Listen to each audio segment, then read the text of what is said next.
Graça e paz, queridos irmãos, esse é o canal Discipulando pela Bíblia.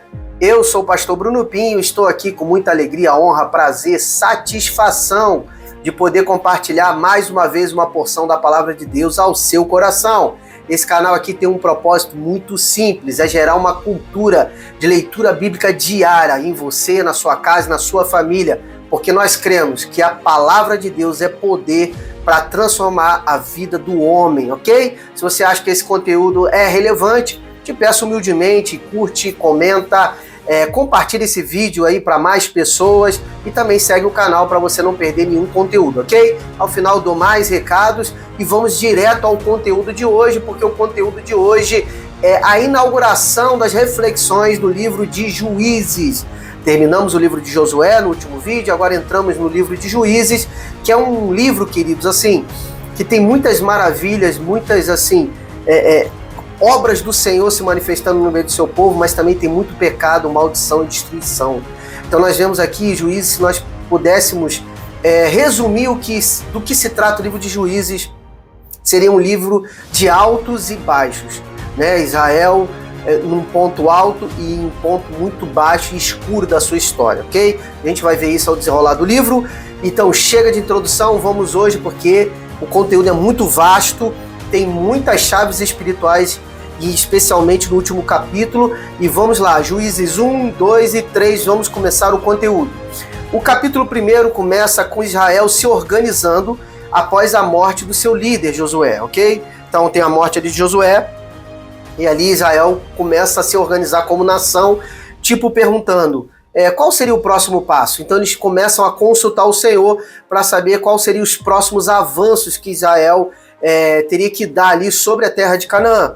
E o Senhor respondeu, informando que a tribo de Judá, lançando sorte, seria a primeira tribo a ter que sair para as próximas batalhas que viriam.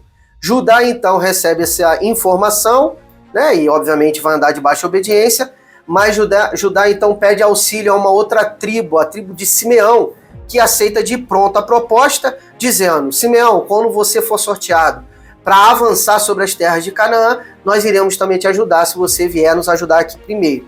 Então eles se juntam, conquistam diversas cidades ali na região de Canaã, dentre elas Bezeque, e derrotam de uma só vez mais de 10 mil homens ali dos exércitos dos cananeus. E chegando já agora, próximo ao final desse primeiro capítulo, existem breves relatos também sobre as conquistas de algumas cidades significativas, como Jerusalém e a cidade de Debi, algo que inclusive já tinha sido relatado com mais detalhes no livro de Josué. E agora já indo para o final desse primeiro capítulo, queridos, existe ali um relatório das terras que ainda não foram totalmente conquistadas por Israel. Então vem ali detalhando, cada tribo não conquistou tal território, tal povoado, enfim. E o detalhe é que, por que tem esse relatório? Por que tem essa listagem de terras e povos adversários morando próximo e às vezes até se misturando com Israel?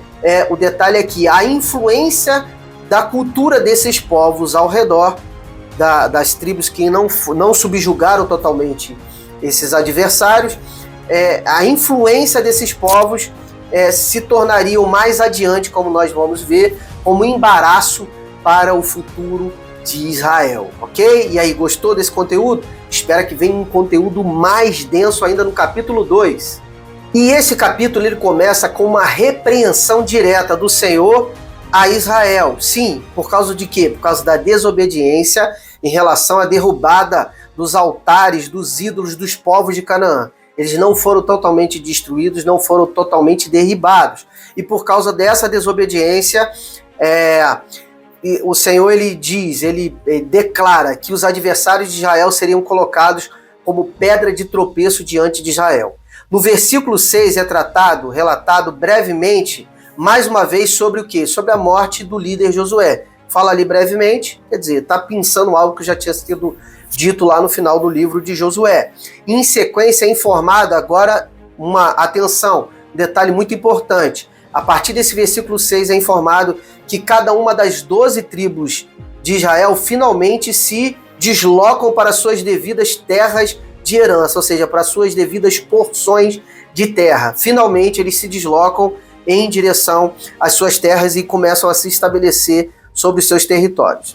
E após a morte de toda a geração, morre Josué, e após a morte de toda a geração pertencente a Josué, se levanta uma nova geração que não conhecia o Senhor. Olha que coisa perigosa. E eles começam a fazer o quê? O que era mal diante dos olhos de Deus. E o que seria isso que é mal diante dos olhos de Deus? Principalmente dois tipos de pecados, queridos. A idolatria e a prostituição que começa a se instalar no meio de Israel. Inclusive com a adoração a outros deuses, como Baal e Astarote, no meio do povo de Israel. Olha que nível de ingratidão. E a partir desse triste cenário, o Senhor permite que Israel passe a ser atacado por inimigos ao redor, né? Então, Deus ali levanta juízes que começam a apregoar a lei de Deus para arrependimento do povo. Tentam inicialmente o quê? Tentar alinhar o coração de Israel, mas inicialmente foi em vão, pois a prostituição e a idolatria permanecia no meio de Israel de forma agora visceral. Então, para finalizar esse capítulo, queridos, eu gostaria de ler juntos com vocês 2 versículos. Esses 2 versículos, praticamente, eles vão dar um resumo de tudo aquilo que acontece ao longo do período relatado no livro de Juízes. Então, todo o livro de Juízes ele tem um resumo. E eu acho que esses 2 versículos aqui, os versículos 18 e 19, resumem muito bem. Aí a gente encerra o capítulo 2, para que você fique refletindo muito sobre isso. Diz assim, os versículos 18 e 19 de Juízes, capítulo 2. Quando o Senhor lhes suscitou juízes, o Senhor estava com o juiz e os livrava da mão dos seus inimigos, todos os dias daquele juiz, porque o Senhor se compadecia deles ante aos seus gemidos, por causa dos que os afligiam e oprimiam. Mas quando o juiz morria, eles voltavam a viver como antes, e se tornavam piores do que os seus pais, seguindo outros deuses, servindo-os e adorando-os. Não abandonavam nenhuma das suas práticas e nem a sua obstinação. Ou seja, o Senhor está falando, por mais que eu levantasse líderes, juízes, libertadores no meio do povo, havia um período de libertação e paz, mas depois que aquele libertador, aquele juiz se levantava, que trazia ali o alinhamento conforme a lei do Senhor, quando ele morria, se dispersava, a outra geração que vinha pior. Isso precisa ficar muito latente no nosso coração, porque aqui está falando de coisas geracionais, ok? Gostou desse conteúdo do capítulo 2? Então espera o que está por vir do capítulo 3, que é o desenrolar exatamente desse pecado grave de Israel, de voltar sempre para a idolatria. Já volto, já! E a última porção de hoje é um capítulo muito denso, eu vou tentar ser muito dinâmico para você conseguir capturar todas as chaves que tem aqui nesse capítulo, tá? Ele se inicia com o Senhor enfatizando que ele deixou que algumas nações permanecessem ali próximas a Israel. Para quê? Para que os corações do povo de Israel fossem provados. Vamos ler agora, juntos, aqui o versículo 6 e compreender como Israel se comportou diante desta provação que o Senhor permitiu. Versículo 6.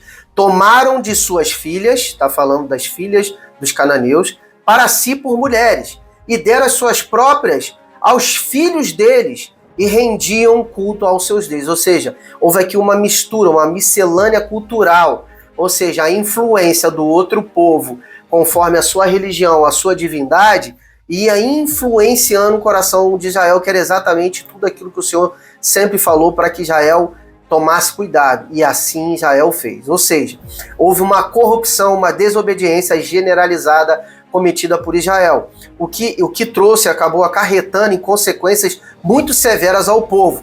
Vamos entrar nelas. A primeira consequência, relatado logo em seguida, pois Israel, a partir desse domínio da idolatria no seio do arraial de Israel, Israel passa a ser dominado por um rei da Mesopotâmia. Esse rei se chamava Cusã-Risataim, ficando escravos por 8 anos por causa da desobediência. Olha que coisa terrível. Israel começa a clamar por livramento e Deus levanta Otniel, sobrinho inclusive de Caleb, exatamente, o Caleb lá, o libertador, junto com Josué. Esse sobrinho de Caleb, Otniel, ele é levantado como um libertador e é levantado como um juiz no meio de Israel. E diz a palavra ali que o Espírito do Senhor veio sobre Otniel, olha que coisa incrível. E ele começou a liderar Israel numa batalha contra Cusã-Risataim e derrota o reinado da Mesopotâmia. Após isso, Israel passa a desfrutar de um reinado de paz de 40 anos em sequência. Ou seja, e logo dentro desse período de paz, Otiniel morre. E o que começa a acontecer? Israel retorna mais uma vez ao seu vômito e retorna mais uma vez à idolatria. Ok? Olha que coisa intensa. E aí vai ter mais um cenário muito semelhante. A gente já está indo para o meio, para o final do capítulo, e a gente vai ver mais um cenário de baixo e alto, alto e baixo. Vamos ver aqui. Mais uma vez Israel se lança em caminhos de prostituição e idolatria. E o Senhor permite que Eglon, agora rei dos Moabitas, escravizasse Israel por 18 anos. Olha como é que a coisa está escalando. Ficou escravo do rei da Mesopotâmia por 8 anos e agora 18 anos subjugados pelo rei dos Moabitas, um dos reis dos Moabitas chamado Eglon. Israel mais uma vez clama por socorro e Deus levanta Eude, o benjamita, como um juiz e libertador sobre Israel. De forma muito ousada, né, esse capítulo é muito tremendo, Eude entra nos aposentos de Eglon e mata o rei, ele consegue fugir e ele retorna liderando os exércitos de Israel contra os Moabitas. Israel prevalece e mais de 10 mil homens dos exércitos adversários são dizimados de uma só vez, e após isso Israel sai debaixo da opressão dos Moabitas e tem mais um período de paz, só que agora de 80 anos. Então, queridos, olha só, altos e baixos, altos e baixos. O baixo vem sempre a partir da desobediência e o ponto alto é a partir de quando Deus ele clama para que o Senhor venha intervir e ele começa a andar debaixo da obediência de quem está pregando a lei do Senhor. Um juiz trata de quê? Da lei. Então é por isso que Deus levanta libertadores que são juízes, porque eles vão libertar o povo a partir da lei do Senhor, ok? Então eu gostaria de finalizar já esse vídeo, mas com uma breve reflexão. O grande problema que nós vemos aqui da instabilidade de Israel, dos altos e baixos, que nós acabamos de ler, tem ligação direta com a falha na transmissão do conhecimento de Deus para uma outra geração. Então eu creio aqui que esse grande problema de altos e baixos aqui em Israel tem a ver com um problema geracional. Por quê? Porque uma geração dá debaixo de obediência, dá vazão e dá crédito à lei do Senhor e anda em obediência. Só que quando passa uma outra geração, ela passa a não conhecer o Senhor, não passa a conhecer de forma correta a sua lei, a sua vontade, a sua bondade. E o que acontece? Eles se prostram a outros deuses, eles vão para idolatria, para prostituição, para práticas imorais. Por quê? Porque essa geração que tinha o conhecimento, ela não transmitiu a geração de forma correta para outra geração. E isso é muito preocupante.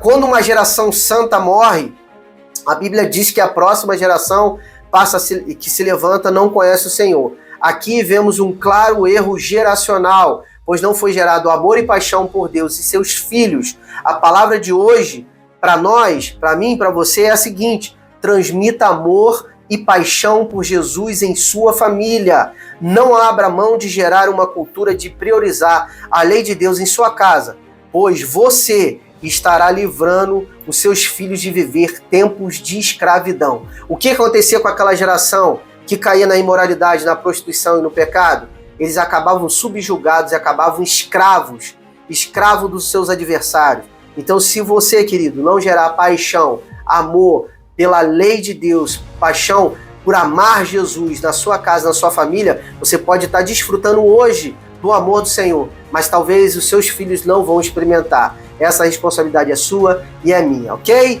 E aí, gostaram desse conteúdo? Tenho certeza que vocês gostaram. Então, se você gostou, mais uma vez eu te peço aí, curte, comenta, compartilha esse vídeo, segue esse canal para você receber todos os dias um vídeo novo da porção da Palavra de Deus. Na descrição desse vídeo tem um link. Entra lá e vem estudar a Bíblia conosco. Vamos lá nesse desafio. Todo dia uma porção da Palavra de Deus, ok? Então me despeço aqui agora nesse momento, declarando para vocês a paz do Senhor Jesus, e eu quero dizer que amanhã nós teremos muito mais. Shalom!